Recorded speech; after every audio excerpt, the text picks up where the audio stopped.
ఒక్కటే జవాబు చెప్పు. మీరు జాబ్ క్యాలెండర్ ఈ డిసెంబర్ వరకు 2 లక్షల ఉద్యోగాలు ఇస్తామన్నారు.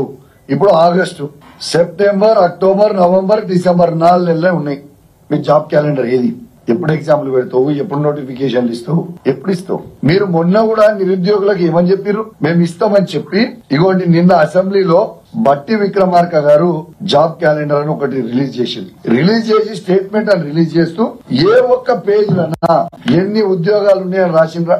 ఏ ఒక్క డిపార్ట్మెంట్ లైనా ఎన్ని ఉద్యోగాలు ఎన్ని వేకెన్సీస్ ఉన్నాయని రాసిండ్రా?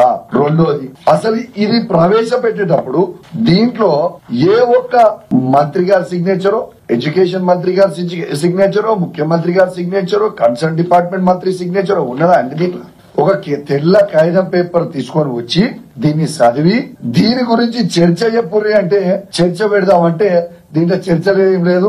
స్టేట్మెంట్ ప్రకారం నేను చదివినా వెళ్ళిపోయినా అని చెప్తా ఉన్నారు మంత్రి గారు. ఇది ఒక్కసారి చూడండి.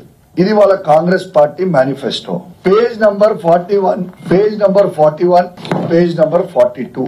వీళ్ళు దీంట్లో డేట్లతో సహా మేము ప్రకటిస్తామని చెప్పింది కాంగ్రెస్ పార్టీ మేనిఫెస్టోలో నిజమా కాదా? మీరు తెలంగాణకి నిరుద్యోగులకి మీరు జవాబు చెప్పాల్సిన అవసరం ఉన్నదా లేదా? మీరు చెప్పింది ఏంది? మీరు చేసింది ఏంది?